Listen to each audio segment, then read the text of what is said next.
இறை ஆற்றலே இறங்கி வந்து நம்மை ஆட்கொள்ளும் பொழுதுதான் நம் மனதிற்குள் இப்படிப்பட்ட மாற்றங்கள் ஏற்படும். அந்த ஆன்மீக தேடலுக்கான அந்த புரிதல், அதற்கான அந்த எதிர்பார்ப்பு, அதை உணர்ந்து கொள்ள வேண்டும் என்ற ஏக்கமானது உண்டாகும்.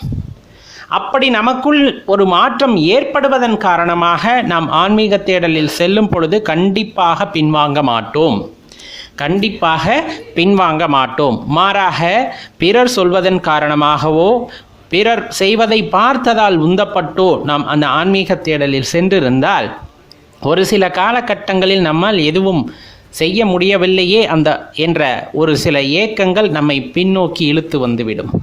ஆனால் நம்முள் ஏற்பட்ட மாற்றத்தின் காரணமாக நாம் தொடர்ந்து பயணிக்கும் போது அந்த பாதையை பற்றி நாம் கவலைப்படாது, இறைவன் ஏற்படுத்தி தந்த பாதை, கண்டிப்பாக அதற்கு ஒரு இலக்கு இருக்கும், அவரை அடைவதற்கான வழி இதுவாகத்தான் இருக்கும் என்று தொடர்ந்து சென்று கொண்டே இருப்போம். அதில் எந்த பின்னடைவு வந்தாலும் அதை பற்றி கவலைப்பட மாட்டோம். அப்போ உன்னுள் அல்லது நம்முள் ஒரு பெரிய மாற்றத்தை உண்டாக்க முடியுமெனில் நம்முள் இருப்பவரை தேடுவதற்கு முற்படும் பொழுது கண்டிப்பாக அதற்கான வாய்ப்புகள் நம்மை தேடி வரும்.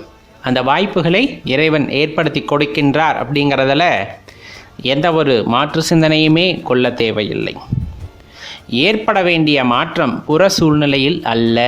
நான் கோவிலிலே அமர்ந்திருக்க வேண்டும், நான் தியான மடத்திலே அமர்ந்திருக்க வேண்டும், அல்லது நான் அடியார்கள் மத்தியிலேயே அமர்ந்திருக்க வேண்டும்.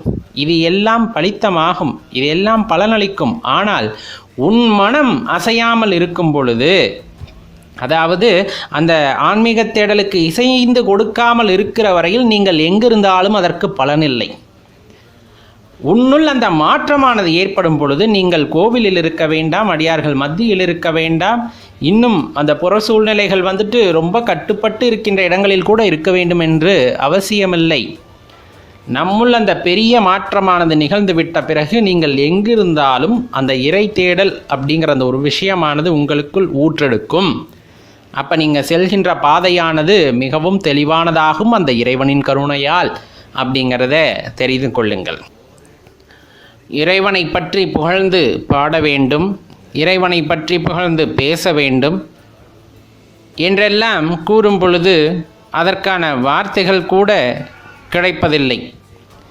அவரை எந்த வார்த்தைகளை போட்டு பாட வேண்டும், புகழ்ந்து பேச வேண்டும் என்றே தெரிவதுமில்லை.